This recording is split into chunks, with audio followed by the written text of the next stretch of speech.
বিজ্ঞানী অর্গ এর পাঠক এবং শ্রোতা মণ্ডলী, আপনাদের সবাইকে স্বাগতম জানাচ্ছি আমাদের সাক্ষাৎকার সিরিজে। আমরা দেশ বিদেশে ছড়িয়ে ছিটিয়ে থাকা বিভিন্ন বিজ্ঞানীদের আমরা সাক্ষাৎকার নিই। এই সিরিজে আজকে আমরা মুখোমুখি হয়েছি ডক্টর সাইয়েদ মোহাম্মদ দিদারুল আলমের সাথে। আজকে আমরা তার গল্প শুনবো এবং তার কাছ থেকে তিনি যে বিষয়গুলো নিয়ে গবেষণা করেন এবং সেই ভবিষ্যতে এটা এই ফিল্ডটা কোন দিকে যাচ্ছে এবং যারা নবীন গবেষক তাদের জন্য এটা খুব ইন্টারেস্টিং একটা আলোচনা হবে। সবাইকে শোনার আমন্ত্রণ রইল। প্রথমে ডক্টর সৈয়দ দিদারুল আলম, আপনাকে ধন্যবাদ আমাদেরকে সময় দেওয়ার জন্য। আপনাকেও ধন্যবাদ, অনেক ধন্যবাদ।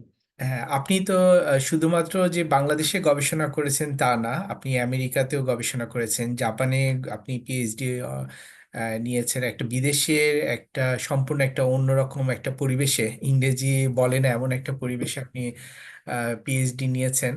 আবার সেখান থেকে আবার বাংলাদেশেও ফিরে আসছেন এবং বাংলাদেশের শিক্ষকতার সাথে যুক্ত রয়েছেন। এটা একটা চমৎকার আপনার জীবনের প্রোফাইল দেখে সত্যি অবাক হলো। আপনার অনেকগুলো দেশে আপনার যে গবেষণার অভিজ্ঞতা। তো প্রথমে একটু জানতে চাই যে বিজ্ঞানী কেন হলেন আর কি, বা গবেষণার দিকে আপনি ঝোঁক দিলেন কেন? আগ্রহটা কিভাবে আসলো? ধন্যবাদ, doctor Masur Rahman. I am very please to introduce myself. খুব ভালো লাগছে যে আসলে আহ, আপনাদের যে উদ্যোগ, যে নতুন বা তরুণ গবেষকদের গবেষণা সম্পর্কে উদ্বুদ্ধ করার জন্য এই উদ্যোগটা, এটা আসলে সত্যি দাবিদার, সত্যি প্রশংসার দাবিদার। এটা বাংলাদেশের প্রেক্ষাপটে এরকম আসলে খুব কম এবং নাই বললেই চলে। এই জন্য আমি আসলে আপনাকে মন থেকে অনেক বেশি ধন্যবাদ জানাচ্ছি। বিজ্ঞানী কেন হলাম? আসলে বিজ্ঞানী হওয়াটা অনেক বড় একটা টার্ম, এটা আপনি বুঝেন। আসলে বিজ্ঞানী এখন হতে পারি নাই। কাছাকাছি যেটা টার্ম আছে সেটা হচ্ছে গবেষক। হ্যাঁ, গবেষণার দ্বার প্রান্তে বা দেখা যায় যে একটা বড় একটা মরুভূমির এক কিনারায় দাঁড়িয়ে কিছু হাতাহাতি করছি আসলে, হুম। যে কোনো কিছু পাওয়া যায় কিনা। হুম। তো আমার লাইফটা একটু ডিফারেন্ট। আমি ছোটবেলা থেকেই কেন জানি মনে হতো যে আমি বিজ্ঞানী হব।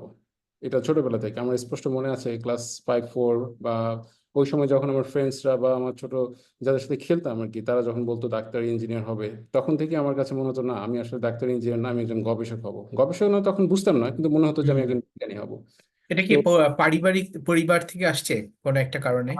না, পরিবার থেকেও আসেনি। এটা আসলে আচ্ছা। বলা যায় গড গিফটেড, যে কেন আমার আচ্ছা। মাথায় ওই জিনিসটা আসলো, কমপ্লিটলি আচ্ছা। ডিফারেন্ট একটা জিনিস। আচ্ছা, তো এরপর তো আসলে সবকিছু ব্যাটে বলে মিলে গেল। একটার পর একটা স্টেপ কমপ্লিট করলাম, ফাইনালি এখন এই স্টেজে আছি। আচ্ছা, আপনি তো রাজশাহী ইউনিভার্সিটিতে পড়াশোনা করেছেন।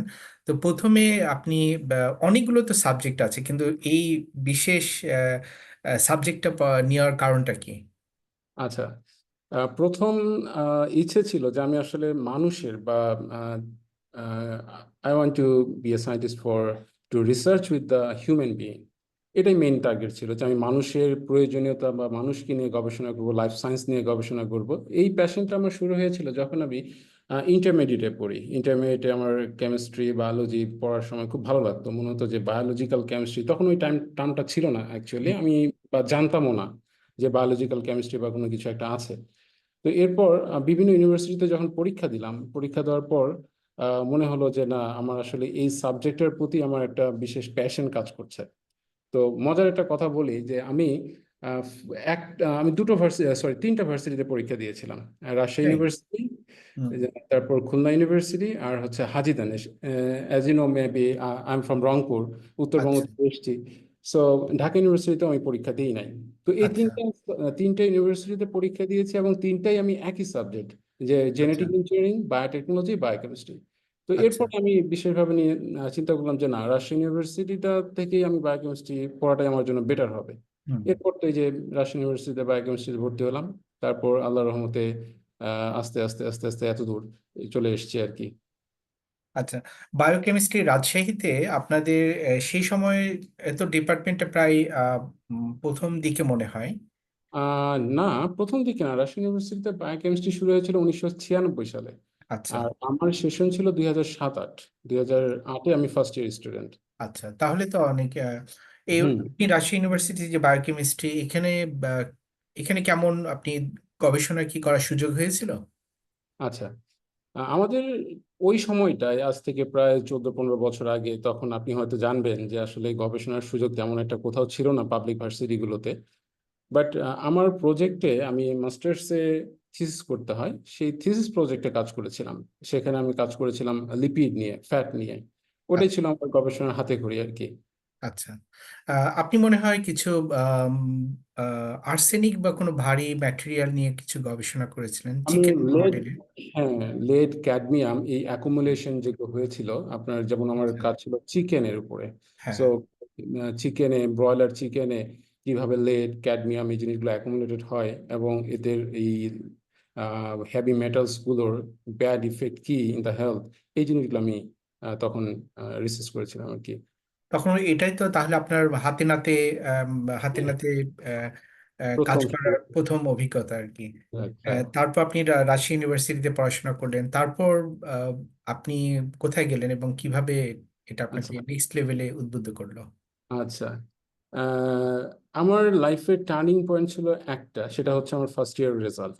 রাজশাহী ইউনিভার্সিটি আমি ফার্স্ট ইয়ারে যখন ফার্স্ট ভর্তি হলাম, ভর্তি হওয়ার পর অসংখ্য স্টুডেন্ট, তো বিভিন্ন জায়গা থেকে আসছে সবাই, অনেকে নটরডেম থেকে এসছে, অনেকে বড় বড় স্কুল কলেজ থেকে এসছে। বাট আমি এসেছিলাম রংপুরের খুব ছোট্ট একটা শহরের, ছোট্ট একটা উপজেলার ছোট্ট একটা কলেজ থেকে, যে কলেজটার নামও হয়তো বা কেউ কখনো শুনে নাই।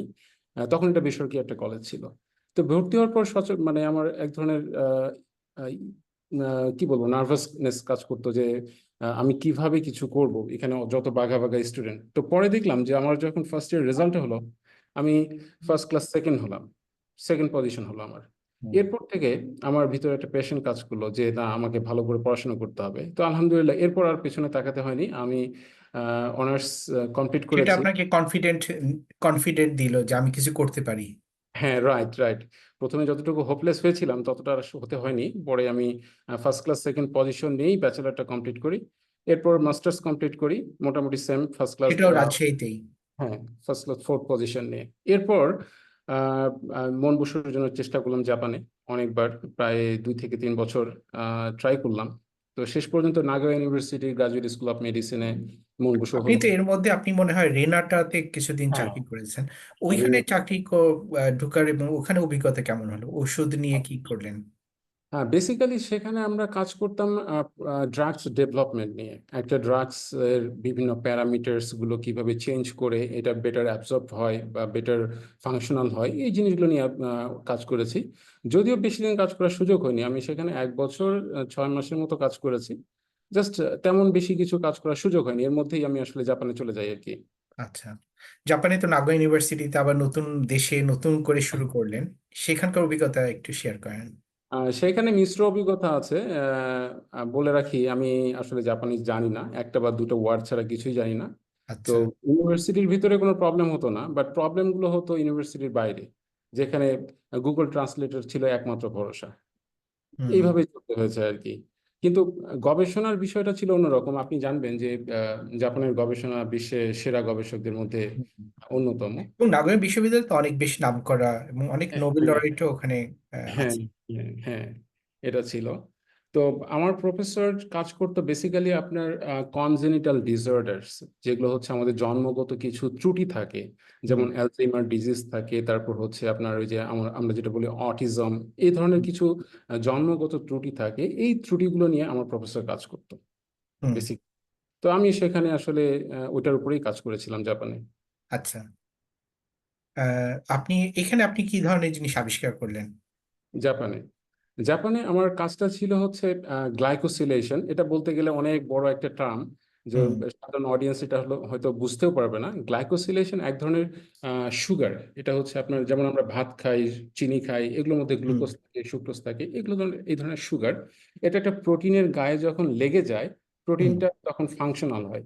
বাট কোনো হ্যাঁ। কারণে এই প্রোটিনের গায়ে যদি এই সুগারগুলো অ্যাটাচ ঠিকভাবে না হয়, তাহলে সেই হ্যাঁ। প্রোটিন ফাংশনাল হয় না। তো হুম। আমি যেটা করেছি, একটা প্রোটিন আছে ইওজিটি, যে কিনা আপনার অ্যাডামস অলিভার সিনড্রোম নামে একটা ডিজিজ আছে, সেই ডিজিজটার একটা প্রোটিনকে গ্লাইকোসিলেটেড করে। এবং ওই ডিজিজটা যাদের হয়, ওটা কনজেনিটাল, মানে জন্মগত ত্রুটি। তাদের ওই যে মাথার খুলি ফুটো থাকে, তারপর হাতের নখ এক্সট্রিমস গুলো যেগুলো থাকে, সেগুলো হুম। পরিপূর্ণতা পায় না। তো এখানে যেটা দেখলাম যে আমার ওই প্রোটিনটা ওই ডিজিজটার জন্য এই গ্লাইকোসিলেশন যদি না হয় তাহলে সেই ডিজিজটা ফর্ম করছে। আচ্ছা। এটা আমি দেখেছিলাম জাপানে। হুম হুম। তো এখানে আপনি পিএইচডি অর্জন করলেন সম্পূর্ণ একটা নতুন দেশে, এবং আহ, এখানে ভাষাগত আপনার অনেক সমস্যা হলো। হুম জাপানিজরা তো গবেষণার ক্ষেত্রে বেশ খুঁটিনাটি এবং খুব ডিটেলসে যায় আর কি। সেখানে হুম হুম। আপনার অনেক সময় যেমন দেখা যায় যে তাদের যে ফিলোসফি এবং আমরা বাংলাদেশের যে ফিলোসফি, দুটোর মধ্যে মিসম্যাচ হয়। এটা কিভাবে আপনি মানে এই প্রবলেমগুলো কিভাবে সলভ করলেন? হ্যাঁ, এটা স্বাভাবিক, মিসম্যাচ হয়। সবার আগে বড় কথা হচ্ছে কালচারাল যে প্রবলেম থাকে, আপনি গিয়েই কিন্তু একটা নতুন কালচার, নতুন একটা পরিবেশের সাথে তো ফার্স্ট 2-3 মাস বা 6 মাস আপনার এই হুম। সময়টা যাবে তাদেরকে বুঝতে। আচ্ছা। ইভেন আপনার ল্যাবের মেম্বার্সদের বুঝতে আপনার সময় যাবে। হুম। তো এটা অনেকটা লাকের উপর ডিপেন্ড করে। যদি আহ, আপনি যেহেতু মানে আপনিও হয়তো জানবেন, যে আপনি জানবেন অবশ্যই যেহেতু আপনিও পিএইচডি করেছেন। হ্যাঁ, আমিও তো স্বীকার করেছিলাম। হ্যাঁ, সো সেক্ষেত্রে যেটা হয়, ল্যাবের প্রফেসর বা এনভায়রনমেন্ট যদি ভালো থাকে তাহলে আপনি সহজেই এটা অ্যাডাপ্ট করতে পারবেন, আর যদি প্রফেসর ভালো না থাকে, খারাপ থাকে, তাহলে একটু ডিফিকাল্ট হবে। তো ফর্চুনেটলি আমার প্রফেসর বা এনভায়রনমেন্টটা বেশ ভালো ছিল, আমার অ্যাডাপ্ট করতে তেমন কোনো কষ্ট হয়নি। বিশেষ করে আমার প্রফেসর ইভেন একজন অ্যাসিস্ট্যান্ট প্রফেসরকে অ্যাসাইন করে দিত কোনো প্রবলেম হলে, যাতে করে আমি তাকে নিয়ে কোনো একটা জায়গায় গেলে ল্যাঙ্গুয়েজ প্রবলেমগুলো না হয়, বিশেষ করে বাড়ি ভাড়া নেওয়া বা আচ্ছা। ইউনিভার্সিটির কোনো কাজে বা হসপিটালাইজেশন সবকিছুতে হুম। আমি একটা পেয়েছি আর কি। আচ্ছা। এরপরে তো আপনি জাপানে পিএইচডি শেষ করলেন, তারপরে আপনার যাত্রা কোথায় হলো? জাপানি পিএইচডি শেষ করে আমি জাপানে প্রায় 2 মাসের মতো রিসার্চ অ্যাসোসিয়েট হিসেবে প্রফেসর ভিসায় ছিলাম সেখানে। এরপর আমি ইউএস এর স্যানফোর্ড বার্নহাম প্রিভাইস, যেটাকে শর্টলি বলে SBP, SBP medical Discovery institute, এটা হচ্ছে আপনার ক্যালিফোর্নিয়ার সান ডিয়েগোতে। আচ্ছা। সেখানে আমি পোস্টডক হিসেবে জয়েন করি। তো এরপর সেখানে জয়েন করার পর আমি ওই একই জিনিস, আমার প্রফেসর ছিল একদম ফেমাস, আপনার মোটামুটি এই কনজেনিটাল ডিসঅর্ডার্স এর বেশ নামঢাকনা একজন মানুষ ছিলেন। তো তার কাছেই পরের রিসার্চের হাতে খড়ি ছিল আর কি। তারপর পোস্টডক পোস্টডক বুঝতে পজিশন। জি। আপনি এখানে একটু আমি পজ দিই, এই জন্মগত ত্রুটি নিয়ে যেহেতু আপনি কাজ করেছেন সেহেতু জিজ্ঞেস করি যে আম, আমরা তো এখন সাধারণত এই জন্মগত ত্রুটিগুলো ডিএনএ বা জিএনএ এর মাধ্যমে আমাদের হুম পরবর্তী প্রজন্মের কাছে এটা বাহিত হয়। হুম এবং আমরা সাধারণত মানুষ এখনো পর্যন্ত ডিএনএ তে আমরা হাত দিচ্ছি না, যেহেতু হুম এটা নেচারের উপর আমরা ছেড়ে দিয়েছি। কিন্তু হুম আপনার কি মনে হয় যে এই যে জন্মগত ত্রুটি যে সমস্ত ডিএনএ এর অংশতে রয়েছে বা জিনে রয়েছে, এটাকে কি মানুষ মানে উচিত কি উচিত না, এই জায়গাটা নিয়ে অনেক সময় ডিবেট শোনা যায়। একজন বিজ্ঞানী হিসেবে আপনি এখানে কি মনে করেন? আচ্ছা, এখানে এক একজনের এক এক রকম মতামত থাকবে। আমি আমার ব্যক্তিগত মতামত যেটা, সেটাই শুধু বলবো যে ডিএনএ নিয়ে গবেষণা করাটা আহ, একটু ডিফিকাল্ট। কারণ আমরা হুম। যখন জন্মগত ত্রুটিতে বা ত্রুটি নিয়ে গবেষণা করি তখন আমাদের হুম। প্রথমেই শুরু করতে হয় জাইগোট থেকে। হ্যাঁ। যখন বাবা মার স্পার্ম অ্যান্ড ওভাম মিক্সড হয়ে জাইগোট হ্যাঁ। হয়, সেখানে সেখানে স্ক্রিনিং করাটা আমাদের ফার্স্ট টার্গেট। তো হুম। সেখানে স্ক্রিনিং করার পর যদি দেখা যায় যে প্রবলেম আছে, আর এই প্রবলেমটা আসলে সাধারণত আমরা আইডেন্টিফাই করার আগে আগে আমরা হিস্টোরি নেই যে বাবা বা মায়ের বা ফ্যামিলিয়াল কোনো প্রবলেম আছে কিনা। যখন প্রবলেম থাকে তখন আমরা আসলে জাইগোটে যাব। বাট জাইগোটে গিয়ে আমরা যখন কোনো একটা ডিএনএ কে চেঞ্জ করার চেষ্টা করব, সেটা কিন্তু একদিকে সুবিধাজনক আবার অন্যদিকে হার্মফুল হতে পারে।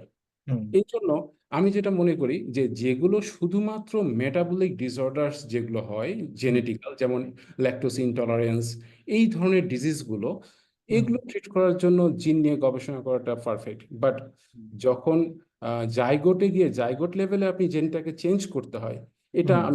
আমার মনে হয় এটা আসলে করাটা ঠিক না। আচ্ছা। এখনো কি এই ধরনের গবেষণাগুলো কি হচ্ছে যে ঠিক জিনের কোন জায়গাটা পরিবর্তন করলে এই জায়গাটা হতে পারে, কিংবা অ্যানিমাল মডেলে কি এই ধরনের গবেষণা হচ্ছে? হ্যাঁ, অ্যানিমেল মডেলে এই ধরনের গবেষণা সচরাচর হয়। এটা খুব সিম্পল একটা জিনিস, এবং এটা আমরা জেনেটিক ইঞ্জিনিয়ারিং অ্যান্ড বায়োটেকনোলজি যে সাবজেক্টটা আছে এই এরিয়ার কল্যাণে আমরা এটা জানতে পেরেছি বা আমরা জানি যে মানুষের সব ধরনের জেনেটিক্যাল ডিসঅর্ডার্স গুলো ট্রিটমেন্ট করা না গেলেও এদের মেকানিজম গুলো আমরা বুঝতে পারছি। জানি। ইভেন, হ্যাঁ, জানতে পারছি। ইভেন আমরা জিনকে কাটছাঁট করে আমরা যদি ধরেন কোনো রকমের বড় ডিজিজ না হয়, ছোটখাটো ডিজিজগুলোর ট্রিটমেন্ট কিন্তু করা সম্ভব হুম। এই জিনটা এডিট করে। আমরা আমরা অনেক ধরনের যেমন ধরেন আপনার ক্রিসপার ক্যাস 9 আছে, হুম সাইট মিটাজেনেসিস আছে। এগুলো দিয়ে তো আমরা ল্যাবে যেগুলো সেল লাইন আছে সেই সেলে কিন্তু আমরা কাজ করছি। এটা অহরহ হুম কাজ করছি, এটা very simple in the molecular biology lab. হুম। আচ্ছা। ধন্যবাদ আপনার ভিশনটা শেয়ার করার জন্য। এখানে তো আপনি ধন্যবাদ। সান দিয়েগোতে ছিলেন। সান দিয়েগোতে অনেক বলা হয়ে থাকে যে বিশ্বের মধ্যে সব থেকে ইনোভেশন সব থেকে হয় এই শহরে। এই শহরে হুম। আপনার কেমন লাগলো ওই? অনেক সুন্দর একটা শহর, অনেক সুন্দর।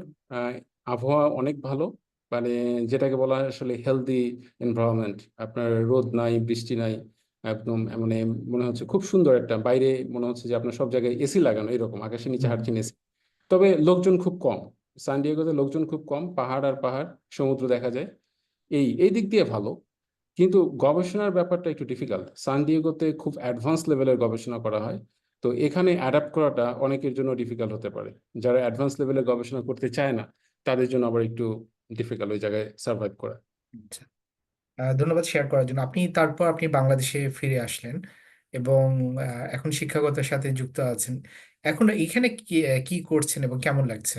আচ্ছা, আমার খুব ইচ্ছে ছিল যে বাংলাদেশে গিয়ে আমার নলেজটাকে কাজে লাগানো, সেই চিন্তা ভাবনা নিয়েই আসা। এখন আমি নর্থ সাউথ ইউনিভার্সিটিতে বায়োকেমিস্ট্রি অ্যান্ড বায়োটেকনোলজি ডিপার্টমেন্টে অ্যাসিস্ট্যান্ট প্রফেসর হিসেবে আছি। এখানে আহ, আপনি জানেন যে বাংলাদেশে আসলে গবেষণা করাটা একটু ডিফিকাল্ট। হ্যাঁ, তো আমরা সাধারণত বিদেশে যেটা করি, আমাদের প্যাশন যে জিনিসটার উপর কাজ করে আমরা সেটা নিয়ে গবেষণা করি। বাট বাংলাদেশে যেটা অ্যাভেলেবেল আসলে সেটাকেই প্যাশন বানিয়ে গবেষণা করতে হয়। হুম এখানে যেটা আমি করছি, আমি আমার যে পিএইচডি টপিক ছিল গ্লাইকোসিলেশন, এটার একটা ছোট্ট একটা পার্ট ছিল, বাট এটা একটা লার্জ পার্ট, সেটা হচ্ছে পোস্ট ট্রান্সলেশনাল মডিফিকেশন। আমি এখানে বর্তমানে পোস্ট ট্রান্সলেশনাল মডিফিকেশনের সাথে হিউম্যান ডিজিজগুলোর রিলেশনটা কি, এটা নিয়ে কাজ করছি। আর পাশাপাশি আমি কিছু ব্যাকটেরিয়া নিয়ে কাজ করছি, যে ব্যাকটেরিয়া থেকে আমি বায়োলজিক্যালি ইম্পর্টেন্ট যে মলিকুলস গুলো আছে সেগুলো আইসোলেট করার চেষ্টা করছি। এখানে আপনি জানেন যে এনজিআরআই আছে, এনএসইউ জিনোম রিসার্চ ইনস্টিটিউট, তার কোলাবোরেশনে কাজ করছি। এই। ধন্যবাদ। আপনি পাশাপাশি আপনি শিক্ষকতা করছেন, এখানে আপনি কি ধরনের কোর্সগুলো করাচ্ছেন? আচ্ছা, আমি বেসিক্যালি 200 লেভেলে, মানে সেকেন্ড ইয়ারে পড়াচ্ছি বায়োকেমিস্ট্রি অ্যান্ড বায়োটেকনোলজি, তারপর থার্ড ইয়ারে পড়াচ্ছি মেটাবলিজম, আর ফোর্থ ইয়ারে গিয়ে পড়াচ্ছি ভাইরোলজি অ্যান্ড অনকোলজি কোর্স। আচ্ছা। ধন্যবাদ শেয়ার করার জন্য।